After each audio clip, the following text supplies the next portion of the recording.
ये सुन लो पहले। अब फैक्टर्स कौन से हैं जो एल्गर मोर्टिस को या कूलिंग ऑफ बॉडी को चेंज करते हैं या अफेक्ट करते हैं? इसमें factors with in the body, एक बॉडी से रिलेटेड है और एक एनवायरनमेंट से रिलेटेड है जो आप पूछना चाह रहे हो।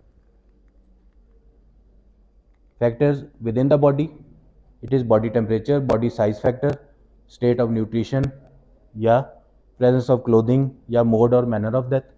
और फैक्टर्स जो एनवायरनमेंट में होते हैं वो location of body, movement of air, humidity of environment या एनवायरमेंटल टेम्परेचर, ये जो आपने पूछा है। ठीक है, बॉडी टेम्परेचर और एनवायरमेंटल टेम्परेचर जो है ये मेजर फैक्टर होते हैं जो डायरेक्टली प्रोपोर्शनल होते हैं। ठीक है, बॉडी उस हिसाब से कूल करती है, उस हिसाब से अपना हीट लॉस करती है। तो उसके बाद बॉडी का टेम्परेचर जो है या बॉडी साइज फैक्टर जो है, अब ये डायरेक्टली प्रोपोर्शनल चीज़ें हैं। इसमें से क्वेश्चन अगर आ जाए तो आपको बेसिक कॉन्सेप्ट होना चाहिए कि बॉडी अगर हैवी बिल्ट है या लॉन्ग बिल्ट है या ओबीस है तो वो कूल करेगी slowly as compare to body which is lean, less obese या स्मॉल है। तो ये एक बेसिक डायरेक्टली प्रोपोर्शनल चीज़ें हैं जो आपको पता होनी चाहिए। State of nutrition of body, well nourish body जो है वो स्लो होगी, स्लो हो जाएगी, उसका प्रोसेस जो होता है ना वो चेंज हुआ होता है। फिर प्रेजेंस ऑफ क्लोथिंग, कि जितनी ज़्यादा कवर्ड बॉडी होगी वो हाँ कम होगी और जितना क्लोथिंग कम होगी वो जल्दी कूल होगी। उसके बाद मोड और मैनर ऑफ डेथ, कुछ कंडीशंस ऐसी होती हैं जिसमें इन्फेक्शियस डिजीज़ हो गई या कोई सेप्टिसीमिया चल रहा है या बॉडी जो है ऑलरेडी एग्रेसिव अंदर हुई हुई है, मेटाबॉलिज्म तेज़ हुआ हुआ है, उसमें क्या होगा, कूलिंग ज़रा स्लो हो जाएगी, हीट प्रोड्यूस हुई हुई है ना। ठीक है, लेकिन एक नॉर्मल बॉडी जो नॉर्मल डेथ होती है उसके अंदर क्या होता है, कूलिंग फिनोमेना नॉर्मल स्पीड से चलता है। तो ये फैक्टर्स जो हैं इस तरह डायरेक्टली या इनडायरेक्टली अफेक्ट करते हैं of the cooling of body. हाँ, factors outside the body, location of body किस जगह पे लोकेटेड है, या मूवमेंट ऑफ एयर और वेंटिलेशन, एयर वाली जगह पे या ह्यूमिडिटी वाली जगह पे या मॉइस्चर वाली जगह पे बॉडी कूल होगी या एनवायरमेंटल टेम्परेचर रीच कर लेगी जल्दी as compare to the dry close compartment में या हीट वेदर के अंदर अगर होगी। तो ये फैक्टर्स हैं इस तरह से इसको एल्टर करते हैं। ह्यूमिडिटी में भी यही है कि जितनी बेहतर ह्यूमिडिटी होगी उतनी जल्दी ये कूल करेगी। उस तरह एनवायरमेंटल टेम्परेचर, हाइपोथर्मिया, हाइपरथर्मिया जो है वो भी इसको अफेक्ट करता है। अब ये मोड ऑफ डिस्पोजल जो है इसके अंदर ये cooling in the water versus, अब जिस तरह आप आगे कैस्पर टिकनिम पढ़ोगे डिकम्पोजिशन का, उसी तरह ये कूलिंग का भी एक फार्मूला इन्होंने बताया हुआ है कि body cools faster in water, उसके बाद एयर और उसके बाद सॉइल, के 4 गुना ज़्यादा जल्दी कूल करेगी इन वाटर, उसके बाद एयर में, और सबसे स्लो कूल करेगी इन द सॉइल या क्लोज कंपार्टमेंट के अंदर।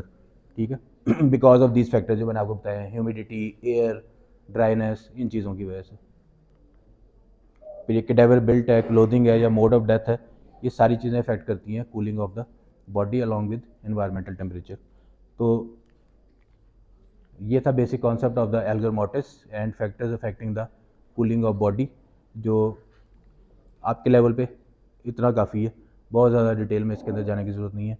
इतना कर लोगे इसमें से क्वेश्चन आ जाता है। और जो मैंने आपको जिस तरह बताया कि किस तरह के क्वेश्चन आते हैं, टेस्टिनोयर का पूछ लेते हैं डेफिनेशन में, कुछ डिफाइन एल्गर मोर्टिस पूछ लेते हैं, फिनोमेना क्या है, या चेंजेस आफ्टर डेथ किसी एक पार्ट का पूछ लेंगे या उसको क्लासीफाई करने का पूछ लेंगे। तो आपको कॉन्सेप्ट होना चाहिए, उस फ्लो चार्ट जो मैंने आपको दिखाया था उसका बेसिक कॉन्सेप्ट होना चाहिए।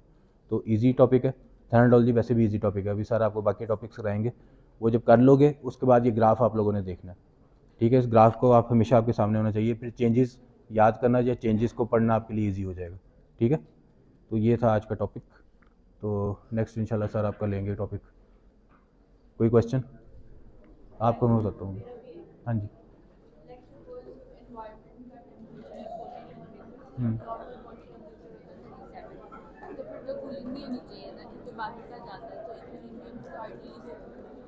इक्विलिब्रियम वो इस तरह नहीं है ना कि उसको हॉट कर देगा। बॉडी ने तो अपना टेम्परेचर लूज़ करना है ना, बॉडी ने अपना टेम्परेचर लूज़ करना है। एनवायरमेंटल टेम्परेचर सपोज अगर 50 भी है तो ज़ाहिर है ऊपर तो नहीं जाएगा ना। कूलिंग तो होनी है ना, बॉडी की जो इंटरनल जो बॉडी के फिनोमेना है वो तो चलना है ना, उसने कूल होना है। ये नहीं है कि एनवायरमेंटल टेम्परेचर का मतलब है कि उसको अटेन करना है उसने एक इक्विलिब्रियम तक जाके। नॉर्मल टेम्परेचर एनवायरमेंटल का जो होता है या बॉडी का जो होता है 37.5, उसको उसने अचीव कर लेना है जाके।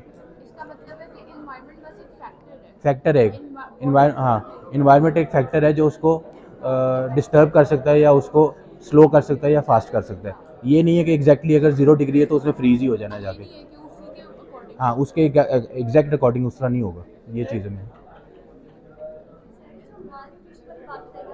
कौन सी? हाँ जी।